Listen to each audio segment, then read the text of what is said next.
So this concludes all the lessons from Unit 6. So in the previous page, we summarized what happened in just Module 16, but now we're summarizing everything that's happened in Unit 6, which contains Modules 14, 15, 16. So this is a good way to kind of study for exams and final exam and stuff like that, is just to look at these unit summaries. And, if you want to see examples of formulas used, you can always go back into the modules to see them. But this kind of summarizes what you should know and the basic ideas. And yeah, for examples, you can go back. Overview of statistical inference. So first, inference is based on probability. A parameter is a number that describes a population. A statistic is a number that describes a sample. So keep that in mind. A parameter is a number that describes the whole population, but a statistic is a number that describes just a sample of that population. In inference, we use a statistic to draw a conclusion about a parameter. These conclusions include a probability statement that describes the strength of the evidence of our certainty. For a categorical variable, the parameter and statistics are proportions. For a quantitative variable, that parameter and statistics are means. For a given situation, we assume the parameter is fixed. It does not change. In contrast, statistics always vary. When we take random samples, the fluctuation in statistics is due to chance. We create simulations and mathematical models to describe the variability we expect to see in the sample statistics. The sampling distribution for a sample proportion now we'll summarize. First, larger samples have less variability. For a categorical variable, we assume that population has a proportion P of successes. When we select random samples from this population, the sample proportions have a pattern in the long run that get close to that P. We can describe this pattern with a mathematical model of the sampling distribution. The model has the following center, spread, and shape. First, the center is the mean of the sample proportions P, the population proportion.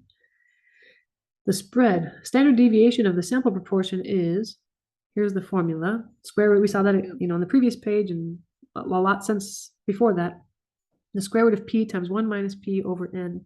The shape, okay. A normal model is a good fit if the expected number of successes and failures is at least 10. And I think we saw that NP greater than or equal to 10, that kind of thing. We can translate these conditions into formulas, so NP greater than or equal to 10, but also N times 1 minus P should be greater than or equal to 10. So not only the number of successes, this is the number of successes should be at least 10, but the number of failures, the opposite of P, failure, would be 1 minus P. Okay. When a normal model is a good fit for the sampling distribution, we can calculate a z-score, which allows us to use a standard normal model to find probabilities associated with the sampling distribution. So let's scroll down so we can see the standard error formula to remember what it is. Okay. So standard error is just the formula we just wrote, square root of P times 1 minus P over N. And then the z-score is the statistic minus the parameter all over the standard error. But you could put those formulas together because the square root formula is the standard error. So replacing standard error in that denominator with that square root formula, we can write it as one formula. Instead of calculating two separate things, just put it together to find the z-score. We did an introduction to statistical inference. This course presents two types of inference procedures, confidence intervals and hypothesis tests. The goal of a confidence interval is to estimate a parameter value. The goal of a hypothesis test is to test a claim about a parameter. Both types of inference are based on the sampling distribution of sample statistics. For both, we report probabilities that state what would happen if we use the inference method many times. Now we'll review confidence intervals. Okay. I'm going to move it down a little bit. Let's see. Confidence intervals. Okay. The purpose of a confidence interval is to estimate a population parameter on the basis of a sample statistic. Sample statistics vary, so there is always error in our estimate, but we never know how much. We therefore use the standard error, which is the average error in our sample estimates, to create a margin of error. The margin of error is related to our confidence that the interval contains the population parameter. We investigated the 95% confidence interval for a population proportion in depth.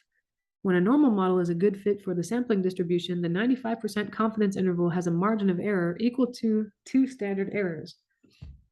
The sample statistic plus or minus the margin of error. And we always wrote in this module the margin of error plus or minus 2 standard errors. We called, the margin of error is 2 standard errors. and writing that as an actual mathematical formula. It's p hat, the sample statistic, plus or minus 2 times that square root formula is the standard error. We say that we are 95% confident that the calculated interval contains the population proportion.